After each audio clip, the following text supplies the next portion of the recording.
Bonjour à toutes et à tous.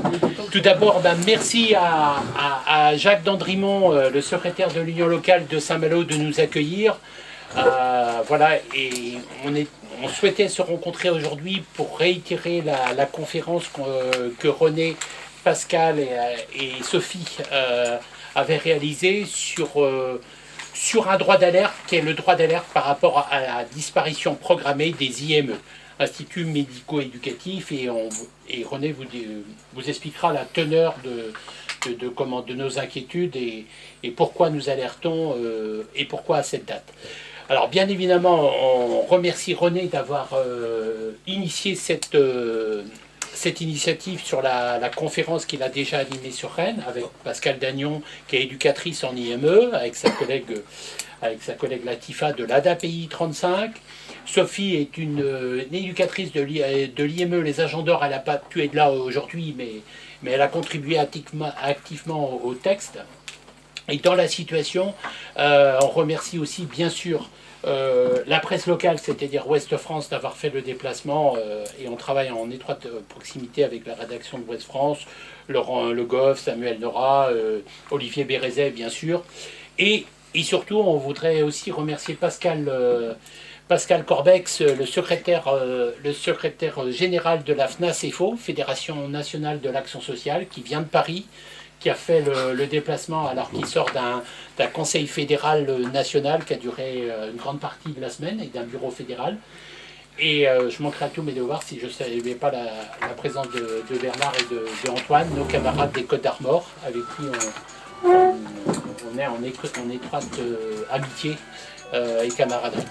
Voilà, sans plus tarder, je laisse la parole à René, voilà, ancien négociateur national de la Convention 66, la plus grosse convention collective du secteur social et médico-social, ancien membre du bureau fédéral aussi. René, tu as la parole. Et bien sûr que la conférence est filmée et fera l'objet d'une diffusion sur le numérique et YouTube. Voilà. Alors, voilà. Disparition programmée des IME, ils sont déjà, pour une partie, ils sont déjà fermés, ils sont déjà disparus. Je vais expliquer comment et pourquoi. Alors, notre propos, il a au centre les IME, les instituts médico-éducatifs, parce que ce sont les établissements les plus nombreux et qui ont accueilli le type d'handicap le plus important, la déficience, et d'autres types d'handicap. Mais c'est les lois qui sont mises activées aujourd'hui et qui font disparaître les IME, font disparaître de la même façon de nombreux établissements médico-sociaux, des établissements pour enfants sourds, des établissements pour les enfants malvoyants et beaucoup d'autres structures, les ITEP, etc., etc. Alors il y a un sujet qui n'est pas traité, pas vraiment, mais qu'en filigrane, c'est le secteur adulte. Et le secteur adulte, pourtant, est impacté par les nouvelles lois et préconisations du gouvernement. C'est des lois qui viennent de loin, je vais l'expliquer. Au nom, je vais l'expliquer aussi, de l'inclusion. Donc, première question que nous on s'est posée, pour comprendre un peu la situation aujourd'hui, c'est comment se sont constitués, s'est construit le médico-social en France et les IME, quand et comment. Donc le médico-social s'est constitué en France tel qu'il a été structuré jusqu'à présent, après la Seconde Guerre mondiale, avec la construction de la sécurité sociale. Donc c'est vraiment un des actes fondateurs, c'est la construction de la sécurité sociale qui a fait naître un droit aux soins pour les travailleurs et pour les personnes handicapées et les enfants handicapés, un droit aux soins et à une éducation spécialisée. C'est-à-dire que les IME n'existent parce qu'au niveau législatif est reconnu un droit aux soins et à l'éducation spécialisée. Et bien entendu, quand on fait disparaître les IME, on fait disparaître ce droit aux soins et à l'éducation spécialisée, ce qui est gravissime. Mais ça, c'est en filigrane, mais il faut comprendre pourquoi. Donc le secteur avant la Seconde Guerre mondiale, il était confié aux institutions d'assistance et charité. Voilà. Et donc après la Seconde Guerre mondiale, s'est constitué le secteur associatif médico-social moderne. Il s'est constitué aussi, et les IME se sont fondés grâce ou avec le secteur associatif. Parce que dans certains pays, l'enfance handicapée, l'handicap est pris en charge par l'État. Mais en France, c'est pris en charge, ça a été pris en charge à 90% facilement par le secteur associatif, médico-social et les associations de loi 1901. Donc ce secteur-là s'est structuré donc sur le code de la famille et de l'aide sociale. Donc le code de la famille et de l'aide sociale, il a été créé en 1956 et modifié en 2000. C'est un code qui réglemente, organise tous les établissements et services dédiés aux enfants et adultes en fonction de leur pathologie. Donc c'est le livre 3, mais ça c'est un détail. Donc les établissements, donc, du fait de cette réglementation-là, ont un agrément qui spécifie la pathologie des enfants ou des personnes accueillies, les difficultés, l'âge des personnes, parce que l'agrément des établissements peut avoir un agrément pour des enfants de 12 à 20 ans, et un autre établissement peut avoir un agrément pour des enfants de 3 à 20 ans. Enfin, c'est très codifié, c'est très précis. Donc, sont pris en charge dans ces établissements des enfants et des personnes ayant des difficultés, par exemple psychosociaux, mentaux, psychiques, intellectuels, sensoriels, des enfants ayant des troubles associés. Et aujourd'hui, tout ça disparaît. Parce qu'au nom de l'inclusion à tout crin, eh ben on met tout dans le melting pot et puis on dit on inclut. Donc en sachant que depuis 50 ans ou 60 ans, c'est mis en place des métiers, des qualifications de soins, d'aide, d'accompagnement très précis, orthophonistes, psychomotriciens, psychiatres, psychologues, éducateurs spécialisés, AMP, etc., infirmiers, aides-soignants. Et tout ça, ça va être remis en cause par la nouvelle organisation. Était lié à ça aussi un financement dédié, puisque c'est la sécurité sociale qui est à l'œuvre et qui est l'initiatrice de ça en fait. La sécurité sociale et les caisses, la MGEN et puis bon, les autres caisses, là il y a la MSA, mais c'est la Sécu pour 90%, finance les établissements et finance le droit aux soins et à l'éducation spécialisée. Le dernier point qui est un point central aussi autour du fonctionnement jusqu'à aujourd'hui, c'était la création et la défense de la convention collective, d'une convention collective nationale, notamment de la convention collective de 1966. Alors après, il y a celle de 51 un petit peu aussi, là, parce qu'il y a deux conventions collectives, 51 et 66. Mais cette convention collective, dans ce droit aux soins et dans cette structure-là, est primordiale, puisque la convention collective-là, elle est basée sur des professions, sur des métiers, sur des qualifications. Les grilles de salaire sont liées aux qualifications. Donc ça sera sans doute remis en cause aussi, ou ça risque d'être remis en cause, si on remet en cause ce fonctionnement-là. Alors la deuxième question qu'on peut poser, c'est au nom de quoi la disparition programmée des IME? Alors, la disparition programmée, c'était au mois de juin dernier.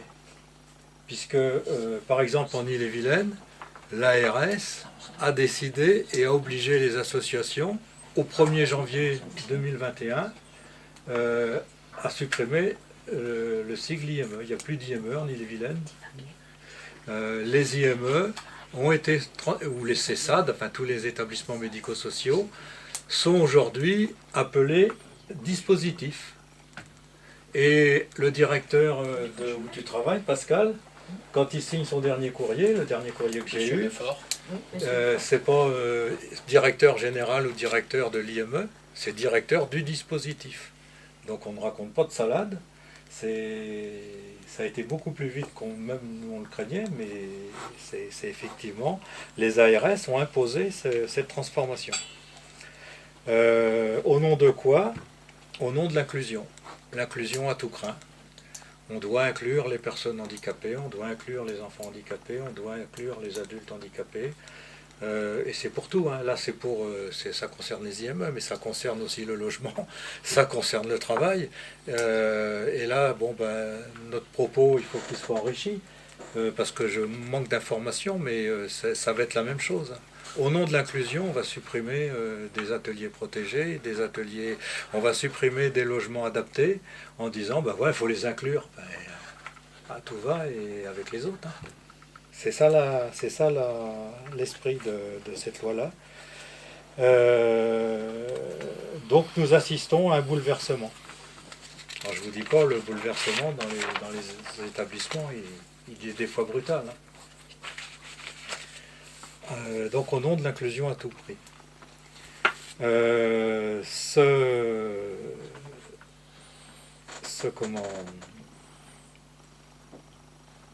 Au niveau législatif maintenant, les IME, mais plus largement les établissements médico-sociaux, ont été condamnés par une loi. C'est de quand la loi? Alors c'est le décret du 9 mai 2017. Oui, mais en amont, la loi date de quand? C'est un décret. C'est un décret? C'est un décret. Alors ça fait office de loi, mais c'est un décret. De quelle date? Du 9 mai 2017. Et en fait, ce décret a été complété par une ordonnance. L'ordonnance 2020-313 du 25 mars. Donc c'est 25 mars 2020.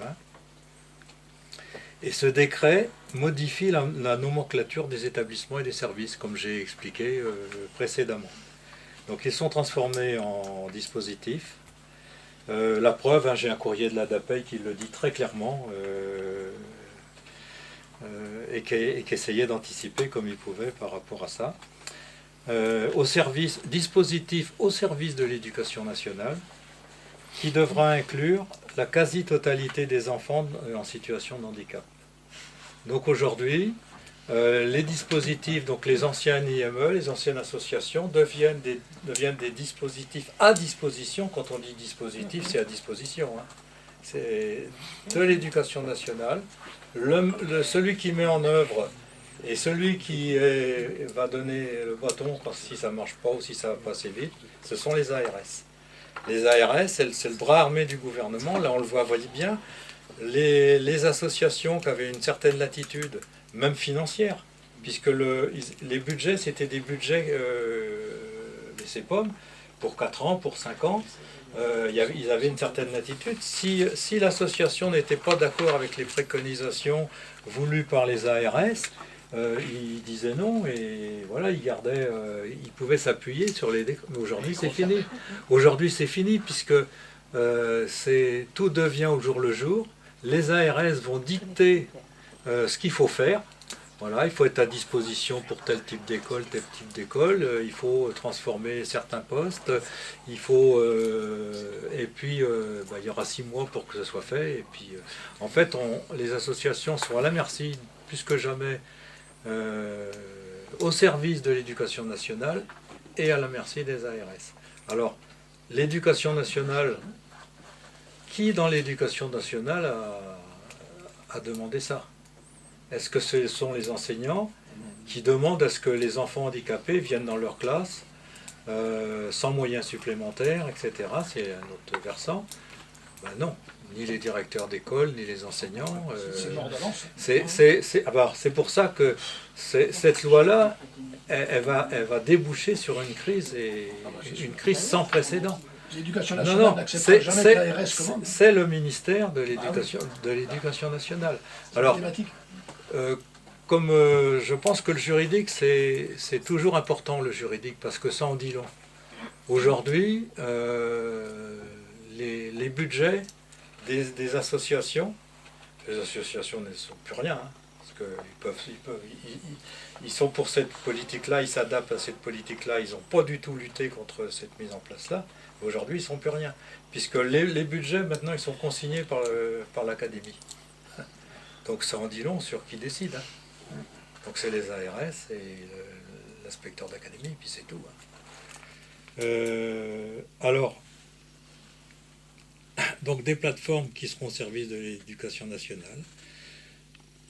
Alors, le paradoxe, c'est que les besoins sont immenses en France. C'est-à-dire que les besoins de prise en charge des enfants handicapés, si on parle que des enfants handicapés sont en situation de handicap, sont immenses. Par exemple, en Ille-et-Vilaine, plus d'1 millier d'enfants et d'adolescents ayant un droit à être admis en établissement spécialisé, en IME, n'ont pas de place. Alors, nous, nos chiffres, on s'était appuyé sur les chiffres de la CDES, et en fait, la DAPEI estime qu'il y a beaucoup plus d'enfants, plus de 1200 à 1700 enfants qui n'ont pas de solution et qui peuvent attendre une place en structure spécialisée. Sur le département. C'est bien les chiffres voilà. de la Donc, DPH, voilà. de la CDES. Donc c'est pour ça on a Plus d'un repris. millier d'enfants. Oui, plus d'un millier En d'enfants. situation de handicap, non pas de... Voilà. Ayant Un droit à habilitation, c'est-à-dire ils ont une notification de la NDPH pour être accueillis en structure spécialisée. C'est ça, ça se fait pas comme ça, puisque c'était un droit aux soins. Donc le droit aux soins, il faut une ordonnance. Quand on va chez le médecin, on a une ordonnance. Un enfant qui a besoin de soins et d'éducation spécialisée, eh ben, il faut qu'il ait une ordonnance. Son ordonnance est délivrée par la NDPH qui dit, voilà, cet enfant-là a besoin pour des raisons psychologiques, pour des raisons physiques, pour des raisons handicap différents, toutes sortes de handicaps, d'être admis dans un établissement spécialisé, faute de place. Alors, pourquoi le gouvernement et tous ses soutiens organisent-ils le démantèlement des IME et des établissements médico-sociaux? On peut se demander pourquoi. Je vous dis pas pourquoi, vous savez. Dis-nous tout, René. Dis-nous tout. Alors, il y a une idéologie dominante affreuse du tout inclusif. Mais c'est pour des raisons financières. Une place en IME, c'est 60 000 euros. Un salarié à ESH, c'est 400. 60 000 euros sur quelle période? Alors, sur une année, pour un enfant. En gros, mais c'est une moyenne, hein, parce que c'est considéré comme ça. Mais ça correspond à des soins, c'est-à-dire à des prises en charge. Voilà. Des prises en charge du médecin, du pédopsychiatre, du psychologue. De l'éducation spécialisée. Voilà. Alors, ça fait 200 euros par jour. Voilà. Et donc, un salarié à ESH, c'est moins de 600 euros par mois pour 28 heures de travail, avec un statut précaire, non formé, etc., etc. Alors, quelles sont les forces, en fin de compte, qui ont contribué à ces attaques contre les IME et le droit aux soins pour les enfants handicapés? On l'a vu, c'est d'abord le gouvernement avec son décret du 9 juin 2017, mais ça vient de plus loin, de l'ONU par exemple. L'ONU. J'allais vous poser la question, qu'est-ce que l'ONU vient faire? Alors l'ONU a une place centrale, donc avec l'appui aussi de l'Union européenne, puisque l'Union européenne soutient les démarches de l'ONU. Alors il faut savoir quand même que la question du soin et de la prise en charge des handicapés, des enfants, n'est pas la même partout en Europe. La spécificité française, c'est la sécurité sociale. Donc dans d'autres pays, comme en Allemagne, c'est très différent. Ou en Italie, c'est soit pris en charge par l'école, soit c'est associatif, mais c'est plus ou moins caritatif, etc. Il y a des caisses régionales, etc. etc. Donc c'était un peu une exception française. Mais l'ONU est au centre. C'est quand même l'ONU qui a été missionné en 2017 pour aller en France voir les établissements spécialisés. Et l'ONU a rendu un rapport en mars 2019. Et dans ce rapport, il explique clairement que il y a des châteaux forts et les enfants handicapés sont enfermés dans des châteaux forts qui ne sont pas bien traités et qui sont discriminés. Et parce qu'ils sont accueillis dans des établissements séparés, donc c'est de la discrimination et de la maltraitance. L'ONU a préconisé depuis 2017 et ne cesse de préconiser de fermer progressivement tous les établissements médico-sociaux existants. Donc c'est pas rien, hein. C'est l'ONU qui préconise ça et ils ont tempéré. Hein. Le rapport Aguilar. Voilà, Le c'est ça. rapport Aguilar. Voilà. De Et alors, l'ONU, désinstitutionnalisation. alors pour ceux qui s'intéressent vraiment dans le détail, a émis des recommandations. Et les recommandations, ils sont parus dans la presse de la Fédération Pascal, puisque c'est là que j'ai appris donc des recommandations. Fermer progressivement les établissements, abroger les dispositions discriminatoires, voilà. Contenu dans le code électoral, le code de la santé publique, etc., de la santé mentale.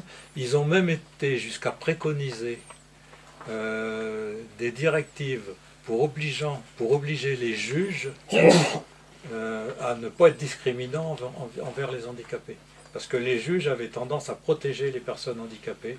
Maintenant, au nom de l'inclusion, il faut protéger personne. Donc ils ont été très loin dans les préconisations. Alors, fermer les institutions éducatives existantes et scolariser tous les enfants handicapés qui s'y trouveraient dans des établissements ordinaires. Transférer l'ONU, hein. Là ils ne sont pas encore allés jusque-là en France, mais bon, on sait que c'est ça qu'ils veulent faire. Transférer toutes les ressources financières et humaines, donc l'argent de la Sécu, hein, entre parenthèses, et les responsabilités, donc nous salariés et vous salariés, les ressources humaines et financières, les responsabilités au ministère de l'Éducation nationale. Donc voilà. Donc en fait, il n'y a plus de droit aux soins, plus de sécu, plus rien, c'est l'école. Et c'est l'arbitraire. Enfin, j'arrête là parce que les préconisations, elles sont nombreuses et elles sont intéressantes. Donc, qui était au courant et qui a participé à cette loi-là? Eh ben, aussi les élus nationaux. Il y a eu un vote au niveau de l'Assemblée nationale et un vote unanime au Sénat. Alors, le Sénat a voté unanimement la loi pour l'inclusion totale. Moi, parce que ça m'embêtait, je suis allé voir des maires autour de chez moi. Et il y a un maire qui m'a dit, René, écoute, moi ton sujet ça m'intéresse, je vais aller voir des sénateurs. Et il est allé voir un sénateur, deux sénateurs de droite, une sénatrice socialiste du coin. Et les trois ont dit, c'est scandaleux, c'est pas normal, on ne savait pas, etc. etc. Et en fait, ils ne savaient peut-être pas, je ne veux pas leur jeter la pierre, mais le Sénat a voté à l'unanimité. Voilà. Alors, qui est complice aussi? Alors, c'est là que j'ai un peu de mal à comprendre, mais bon, sans doute que vous avez des explications. Les syndicats employeurs. Parce que les syndicats employeurs, c'est associatif, c'est les associations. Par exemple, l'ADAPEI 35, c'est les parents d'élèves au départ. Enfin, au départ, c'était ça. Et alors, ils ont accompagné et précipité leur mort, en quelque sorte. Parce que les associations, qu'est-ce qui va leur rester? Sinon, d'être les suppôts des services du gouvernement, des ARS, les supplétifs, ouais, les suppôts, c'est peut-être pas ça. Les supplétifs des ARS et de l'inspecteur d'académie. J'ai pas noté. Oui, je suis désolé. Merci. C'était quoi le mot qui posait problème? Suppôts. C'est parce Il qu'on y parle, a une pharmacie alors. parle de soins, voilà, c'est ça. Et alors, effectivement, quand C'est on pas prend... inclusif, c'est laxatif. Quand on prend la presse des syndicats employeurs et par exemple des mutuelles qui tournent, de l'économie sociale et solidaire qui tournent autour des syndicats employeurs, c'est de la propagande, l'inclusion. Madame Cluzel, cette héroïne au regard si doux. Madame, en fait, c'est ça, c'est vraiment... Même des poèmes. C'est moi qui... Non, mais quand on lit leur presse, mais c'est le gouvernement, Madame Cluzel, qui est pour l'inclusion, etc. Ça vaut vraiment le coup d'aller voir leur... Il y a l'UDES, il y a plein d'associations, plein de mutuelles qui font de la propagande pour l'inclusion. Ouais, excusez-moi, je découvre le sujet. J'ai deux questions. Quel est le ministère de tutelle aujourd'hui et quel est le rôle ou pas des départements en matière d'handicap? Alors, la tutelle, c'est le ministère de la Santé. Et la cohésion sociale. Aujourd'hui. Ah ouais. Oui, aujourd'hui. Donc demain, c'est, si si je comprends bien, l'éducation nationale qui fait sous l'autorité Non. de l'ARS. Voilà, il va Non, non. vous expliquer. La répartition des rôles, elle n'a pas pour fonction de changer la donne. C'est-à-dire que ça, je dirais, on ne va pas opposer l'éducation nationale à la situation. La volonté, c'est juste d'aller sur le terrain qui coûte le moins cher. Avec la particularité aujourd'hui que les professionnels à ESH ne relèvent pas de l'éducation nationale. Ils se battent d'ailleurs pour être reconnus statutairement. Mais ils sont membres d'associations, nos associations qui aujourd'hui leur font accéder aux fonctions d'aidants pour les jeunes handicapés dans les structures. C'est-à-dire qu'on est sur du financement départemental, du financement national, lié à l'éducation nationale. On est sur la question statutaire en soi, elle a peu d'importance aujourd'hui. Alors, J'y reviendrai, hein. Le financement départemental, c'est pour le secteur adulte. C'est pour le secteur adulte. Voilà. Oui, là, c'est Mais, territorial, je voulais dire plutôt. Enfin, non, même pas associatif, puisque ça revient aux associations. Excusez-moi, c'est moi qui me suis trompé. Donc, on est sur, je dirais, le ministère qui est directement affilié aux professionnels, c'est le ministère qui relève pour les associations. C'est-à-dire qu'on n'a pas de ministère de tutelle, mais on a des financements qui relèvent des associations, donc qui relèvent soit de l'ARS, soit du département, ça dépend des structures. Et à travers ça, ces professionnels ne sont pas reconnus dans les fonctions dans l'éducation nationale. Je dirais, d'une certaine façon, c'est un processus qui est très particulier, mais qui est historique. Je vais essayer de redire, parce que René est revenu sur l'histoire, mais les personnes handicapées sont sorties, j'en discutais tout à l'heure à midi avec les camarades, dans la discussion qu'on avait, on est un secteur qui s'est constitué sur du rien, quasiment.